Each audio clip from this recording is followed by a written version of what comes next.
It all began with a demonstration, a single, flawless presentation designed to capture the imagination of the powerful and influential. The audience, a select group of high-ranking military officials and government experts, watched in awe as a sleek device promised to run a full suite of diagnostic tests from just a single drop of blood. The performance was polished, the pitch compelling, and the potential seemed undeniable. The room buzzed with excitement at the prospect of a medical revolution. For the U.S. military, this device appeared to be the answer to rapid battlefield diagnoses, a game-changer for saving lives in combat. The demo became the cornerstone of Theranos' mythology, retold to investors, journalists and the public as proof of a revolution in medicine. It established a foundation of credibility that seemed unshakable, drawing in powerful allies and opening doors across industries.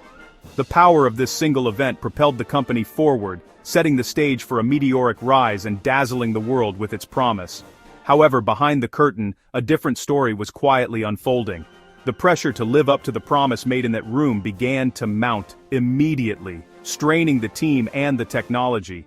The demo, meant to showcase success, planted the seeds of a future crisis as the company struggled to turn fiction into fact. At the center of this whirlwind was Elizabeth Holmes, the embodiment of Theranos' vision. A Stanford dropout, Holmes crafted a compelling story and adopted the image of a tech visionary. She spoke passionately about democratizing healthcare, making blood testing cheap, easy, and accessible. Theranos claimed its Edison machine could perform hundreds of tests from a finger prick, radically different from traditional methods. Holmes's youth and charisma made her a media darling and a symbol of disruption. Investors and the public weren't just buying technology, they were buying into Holmes and her mission. This deep belief in her vision made it difficult for anyone to question whether the revolutionary promise was grounded in reality. Holmes's rise was meteoric, fueled by her unwavering confidence and the allure of her groundbreaking promise. After the government demo, Theranos attracted powerful allies and major financial backing, drawing the attention of both Washington insiders and Wall Street titans. The prospect of a military partnership gave the company an unparalleled seal of approval, opening doors to influential policymakers and defense contracts. Theranos' board became a who's who of American power. Former secretaries of state and defense, senators, and top military brass lent legitimacy and political clout. Wall Street investors, eager for the next big thing, poured hundreds of millions into the company, driving its valuation sky high. Major deals with Walgreens and Safeway promised to bring the technology to the masses, fueling even more excitement. Holmes was celebrated as a visionary, gracing magazine covers and keynote stages. Theranos was no longer just a startup, it was a corporate giant in the making, with the hopes of millions and the fortunes of its powerful backers now resting on its shoulders. But with every new deal and endorsement, the pressure to deliver grew, and soon, the company's foundations would be put to the test. There's a world of difference between a controlled demo and a product that works in reality. Demos are carefully orchestrated, with every variable managed to perfection, but in the real world, devices must be robust and reliable for countless patients under unpredictable conditions. The Edison machine, despite its impressive demos, couldn't deliver on its promises. Behind the scenes, Theranos secretly relied on commercial blood testing equipment, diluting samples and compromising accuracy to mask the shortcomings. Patients and doctors believed they were getting revolutionary results, but the truth was far less impressive. The company's leadership chose illusion over admission of failure, prioritizing secrecy and image over transparency. The public saw a polished exterior, but inside, the company scrambled to maintain a crumbling facade. The gap between promise and reality grew wider with every passing day, as secrecy and deceit became necessary for survival. Inside Theranos, the reality was starkly different from the public story. Scientists and engineers quickly discovered the technology was fundamentally flawed and unreliable. Pressure to show progress led to data manipulation and cherry-picking results. The goal shifted from building a working device to producing reports that satisfied investors.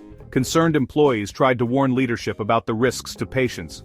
Their warnings were ignored or suppressed. Dissenters were marginalized or fired. The internal environment shifted from hopeful innovation to fear and silence. Cracks in the facade were showing, but truth-tellers were pushed out. The internal failures were becoming impossible to hide.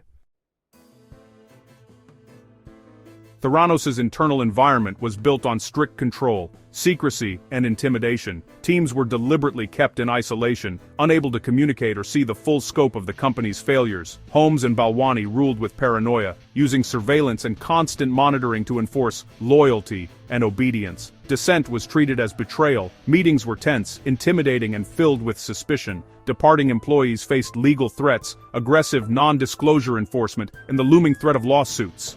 Many were silenced by fear of litigation, creating a climate of anxiety and mistrust. This culture of fear protected the illusion of success but destroyed morale, scientific integrity, and open communication. The health and safety of the public were put at risk as secrecy took priority over truth. The fortress of secrecy couldn't hold forever. Eventually, someone would find the courage to speak out.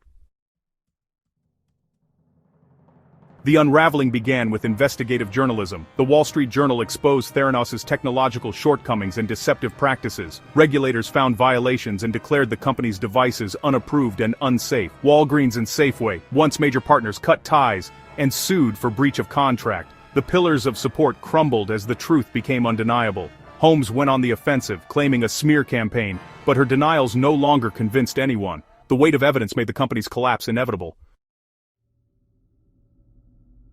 With its technology exposed as unreliable and partnerships evaporating, Theranos' collapse was swift and public. Regulatory agencies swiftly banned Elizabeth Holmes from operating labs, and the company was forced to shut down operations. The SEC charged Holmes and Sunny Balwani with orchestrating an elaborate fraud, resulting in hefty fines and permanent bans from leading public companies. Theranos dissolved, and criminal indictments soon followed. Holmes and Balwani were indicted for wire fraud and conspiracy, accused of endangering patients and defrauding investors out of hundreds of millions.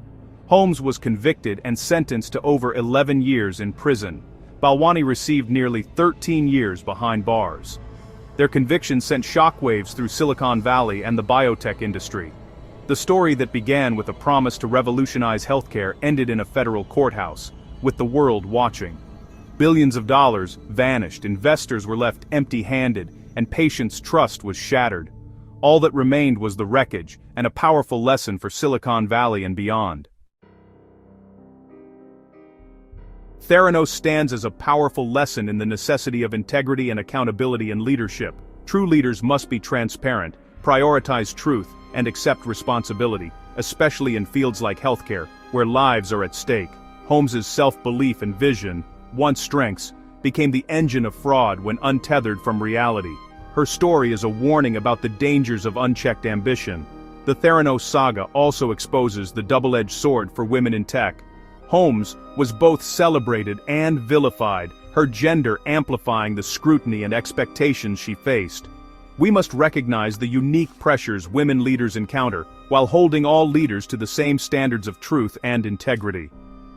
The most enduring lesson, in innovation, the line between vision and deception can blur, but truth is non-negotiable. In the end, reality always wins.